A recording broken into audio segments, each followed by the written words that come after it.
प्यारे साथियों, आप सभी का स्वागत करता हूं अपने एमआरएस स्टडी परिवार में। तो डियर, आज की इस वीडियो में मैं यहां पे बात करने वाला हूं। जैसा कि आपको पता है कि हम क्लासेस आप लोगों का ले रहे थे जियो टेक्निकल इंजीनियरिंग 1, जिसमें यूनिट 1 हम डिस्कस कर रहे थे, जिसके अंतर्गत हमने कई सारे पॉइंट्स को डिस्कस किया। अब हम यहाँ पे डिस्कस करेंगे केओलिनाइट। ये लीस्ट एक्टिव क्ले मटेरियल होता है। इलाइट ये नॉर्मल और मीडियम एक्टिव क्ले मिनरल होता है। और मोंट मोरिलोनाइट ये हाईली एक्टिव क्ले मिनरल होता है। जैसे एग्जांपल के तौर पे ब्लैक कॉटन, बेंटोनाइट, ये जो है मोंट मोरिलो नाइट का एग्जाम्पल है। मोंट मोरिलो नाइट का ये जो है आपका एग्जाम्पल है। ठीक है।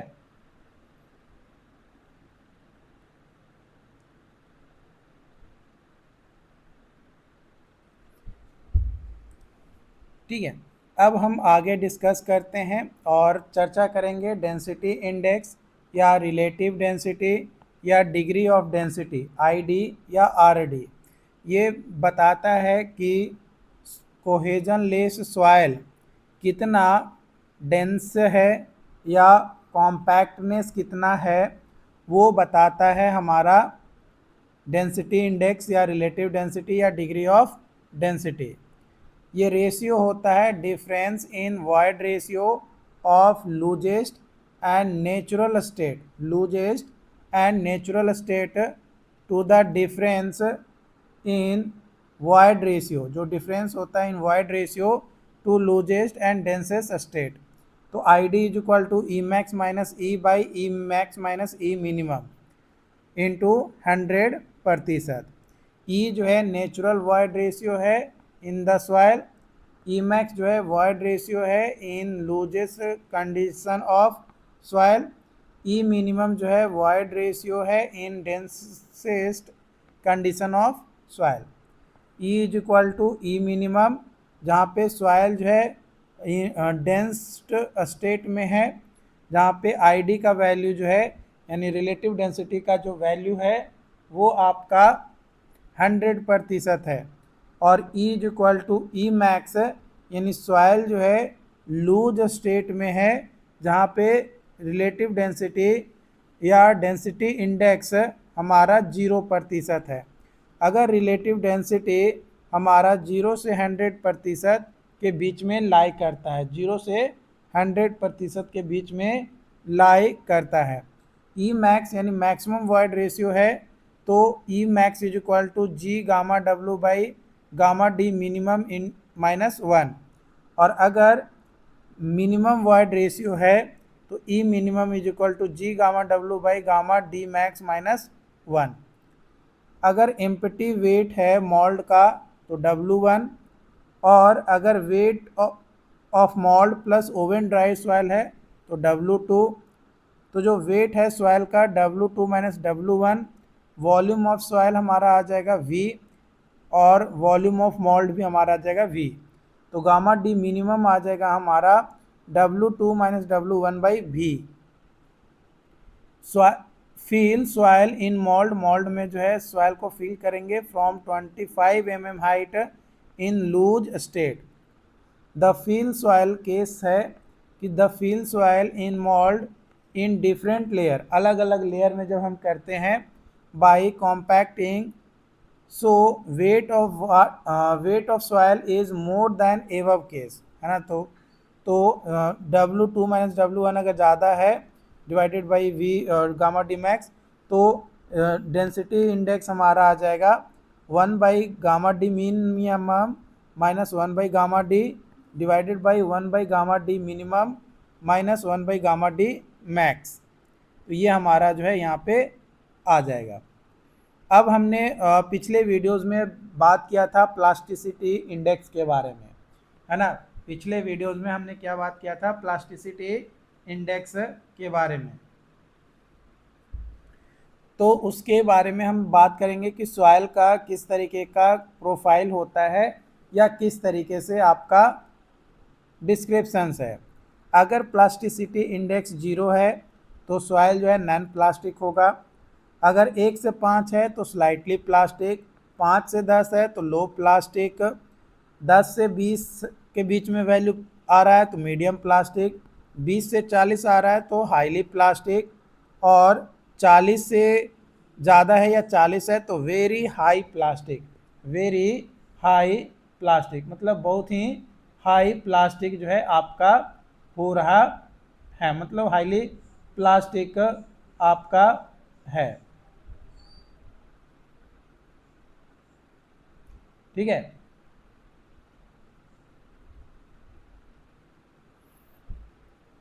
और अगर प्लास्टिसिटी इंडेक्स का वैल्यू 200 से 250 है ना, 200 से 250 है तो हाईली प्लास्टिक जो कि ब्लैक सॉइल होता है, जो कि ब्लैक सॉइल हमारा होता है। रिलेटिव डेंसिटी, रिलेटिव डेंसिटी या फिर डेंसिटी इंडेक्स, तो उसका और सॉइल डिस्क्रिप्शन देखेंगे।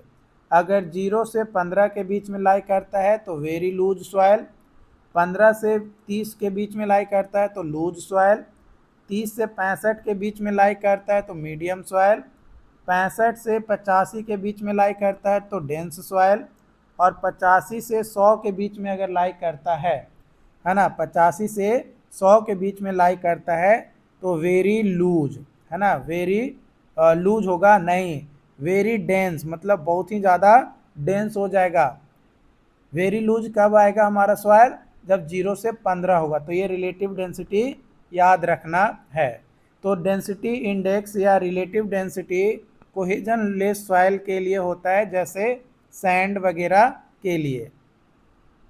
प्लास्टिक रेंज, एक ऐसा रेंज कंसिस्टेंसी का with in which soil exhibit property, soil जो है एग्जिबिट करता है प्रॉपर्टी को, प्लास्टिक प्रॉपर्टीज़ को, तो वो कहलाता है प्लास्टिक रेंज। वो क्या कहलाता है, प्लास्टिक रेंज जो है आपका कहलाता है। हमने जो है आपको ऑलरेडी बता दिया है पिछले वीडियोस में, वाटर कंटेंट कौन कौन से मेथड से कैलकुलेट करते हैं उसके बारे में हमने आपको ऑलरेडी बता दिया है। cumulative percentage retain, sum of percentage retain on all sieve of large size plus percentage retained particular sieve, है ना। तो अगर हम देखें तो परसेंटेज फाइनर, तो percentage finer than sieve under reference 100% minus cumulative retain, कितना कुमुलेटिव रिटेन किया है उस चीज़ को।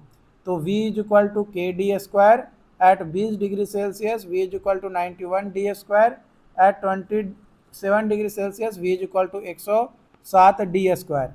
तो H by T is equal to K D का स्क्वायर, तो D1 by D2 is equal to square root H1 T2 by H2 T1। तो जो परसेंटेज रिटेन्ड है on particular sieve, weight of soil retained on that soil sieve divided by total retained particular sieve, total कितना retain किया है उस चीज़ को बताता है। Percentage finer than sieve under reference 100% minus cumulative retain कितना हो रहा है उस चीज़ को ये बताता है। अब हम बात करते हैं relative compaction RC. Relative compaction RC, it can be used for both cohesion and cohesionless soil, है ना। It can be used for both cohesion and cohesionless soil. It is defined as ratio of natural dry density, natural dry density of soil to the maximum dry density, मतलब कि natural dry density कितना है और maximum dry density कितना है, इन दोनों का जो रेशियो होगा वो हमारा रिलेटिव कॉम्पैक्शन आएगा। यानी R C is equal to gamma D by gamma D max into 100, ये प्रतिशत में हमारा वैल्यू आ जाएगा। तो R C is equal to G gamma W by 1 plus e divided by G gamma W by 1 plus e minimum, तो 1 plus e minimum by 1 plus e, ये हमारा आ जाएगा। यहाँ पे जी गामा डब्ल्यू कट जाएगा, जी गामा डब्ल्यू कट जाएगा, ये नीचे वाला ऊपर चला जाएगा और ऊपर वाला नीचे आ जाएगा, तो ये हमारा आ गया। यानी रिलेटिव डेंसिटी को कैलकुलेट करने, सॉरी, रिलेटिव कॉम्पैक्शन को कैलकुलेट करने के लिए फॉर्मूला हो जाएगा 1 + ई मिनिमम बाई 1 + ई, यानी वॉइड रेशियो। इम्पेरिकली अगर हम देखें तो रिलेटिव कॉम्पैक्शन और डेंसिटी इंडेक्स एक दूसरे से रिलेटेड होता है। कैसे? तो R C is equal to 80 + 0.2 यानी relative compaction is equal to 80 + 0.2 density index, यानी 80 जो है ये प्रतिशत में है और 0.2 जो है ये भी प्रतिशत में वैल्यू आएगा। अगर डेंसिटी इंडेक्स हमारा 100% है, अगर डेंसिटी इंडेक्स 100% है तो सॉइल जो है डेंस स्टेट में होगा और रिलेटिव कॉम्पैक्शन जो है 100% होगा। एंड अगर डेंसिटी इंडेक्स 0 है तो सॉइल जो है लूज स्टेट में होगा और रिलेटिव कॉम्पैक्शन जो है 80% आएगा। रिलेटिव कॉम्पैक्शन कितना आएगा? 80%। यानी रिलेटिव कॉम्पैक्शन का जो वैल्यू है 80% से 100% के बीच में लाई करेगा। 80% से 100% के बीच में आपका लाई करेगा। उसके बाद आता है कोलैप्सिबिलिटी। कोलैप्सिबिलिटी कोलैप्सिबिलिटी जो है एक ऐसा प्रॉपर्टी है कोलैप्सिबल सॉइल का जो हमें बताता है कि लार्ज प्लास्टिक सेटलमेंट सडन हो रहा है या डिफॉर्मेशंस हो रहा है, जो कि decrease in volume on saturation, wetting and increasing the water content. Example, loose soil. Collapsibility of soil is measured in term of collapse potential. जो कोलैप्सिबल सॉइल है ये मेजर किया जाता है in the term of collapse potential. Collapse potential जो है define किया जाता है as ratio of change in volume to the initial volume. Collapse potential जो है वो डिफाइन किया जाता है as the ratio of change in volume to the initial volume. तो C P is equal to change in volume by total volume या फिर change in height by total H naught and change in void ratio by 1 + void ratio e naught. तो del V is equal to del V V यानी volume of void, equation 1, और change in volume is equal to change in height into area, ये equation 2। तो equation 1 और 2 को अगर हम equate करेंगे तो change in void ratio is equal to change in void ratio, है ना, change in void ratio is equal to change in volume of void divided by volume of soil solid. तो change in void ratio into V S is equal to change in height into area. तो change in void ratio into V by 1 + e naught is equal to del H into ए। तो यहाँ से हमारा del H by H naught is equal to del E by 1 + E and del V by V, ये आ जाएगा C P, यानी collapsible potential. अब हम डिफरेंट सॉइल प्रॉपर्टीज़ और उसके रेंज अगर हम देखें तो types of soil, liquid limit, plastic limit और प्लास्टिसिटी इंडेक्स।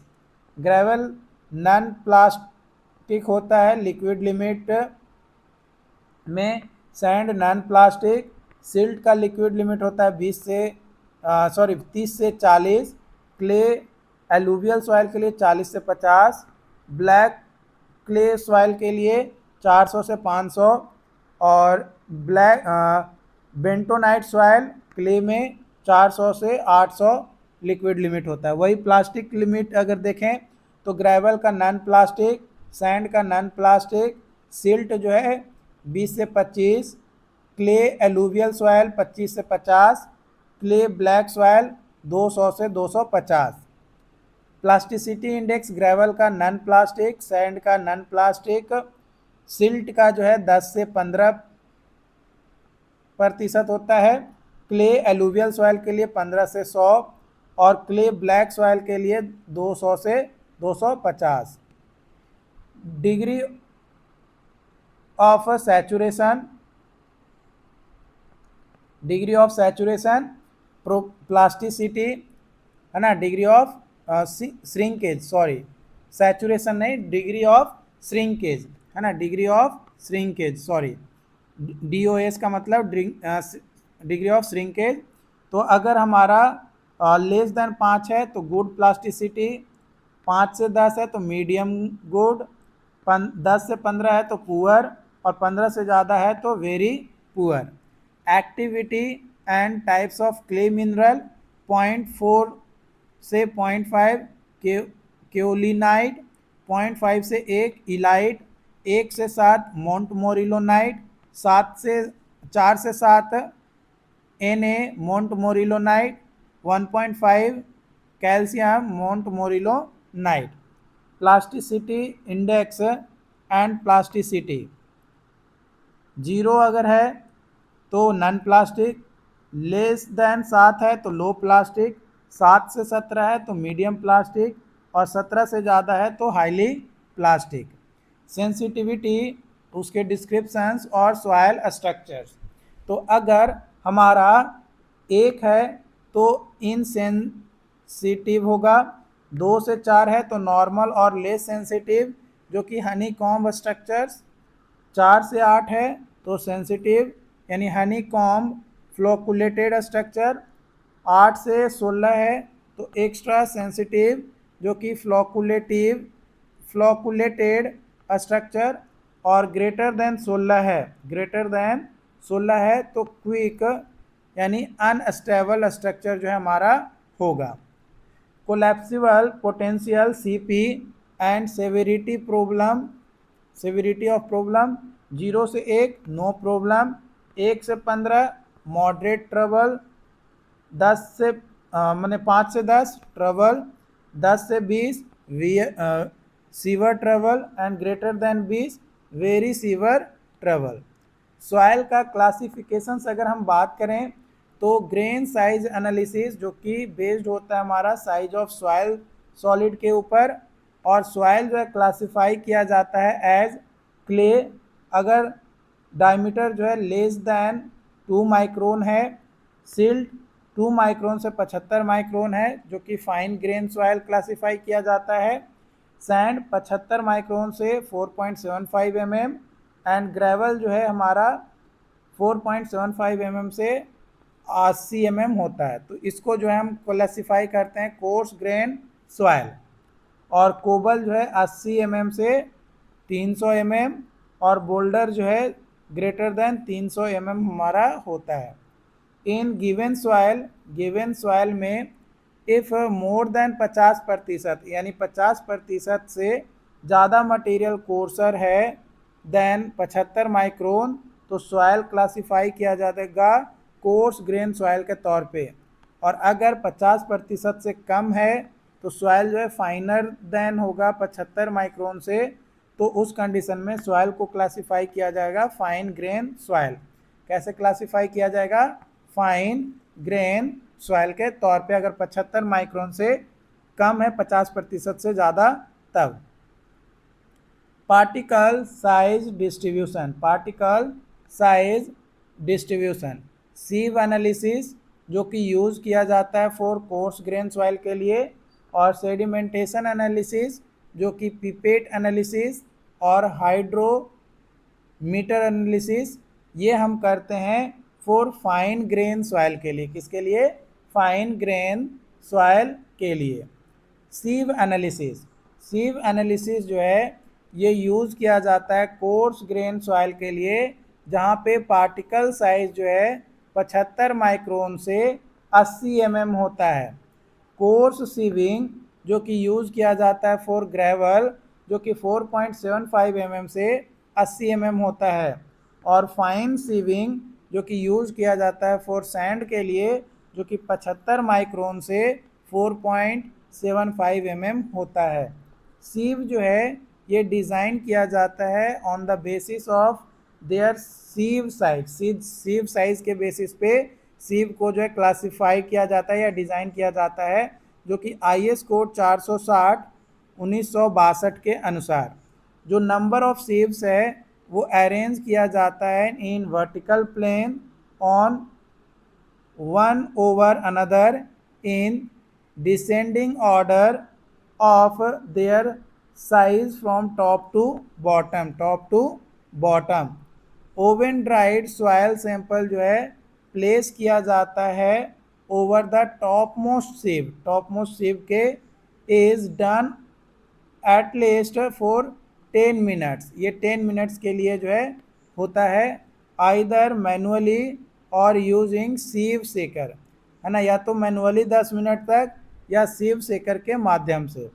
फाइननेस मॉडुलस जो सम होता है cumulative percentage wait retained divided by 100, तो ये हमारा फाइननेस मॉडुलस निकलता है। फाइननेस मॉडुलस जो है ये बताता है कि एवरेज जो साइज़ है पार्टिकल का या सॉइल का वो क्या आ रहा है। एवरेज जो साइज़ है पार्टिकल का वो क्या आ रहा है, फाइन आ रहा है या कोर्स आ रहा है, ये हमारा फाइननेस मॉडुलस के माध्यम से पता चलता है। आई होप कि ये चीज़ें आपको जो है समझ में आया हो। अगर फिर भी कोई डाउट्स रहता है, कोई कन्फ्यूजन रहता है, तो आप हमें ज़रूर कमेंट करके बताइए। चैनल पे जो लोग भी पहली बार आए हैं, चैनल को सब्सक्राइब ज़रूर कर लीजिएगा अगर आप यूट्यूब पे वीडियोस को देख रहे हैं तब। अगर आप इस वीडियो को हमारे ऐप यानी कोर्स के अंतर्गत देख रहे हैं, then it is very fine. ये आपके लिए डेफिनेटली बहुत ही ज़्यादा हेल्पफुल और यूज़फुल होने वाला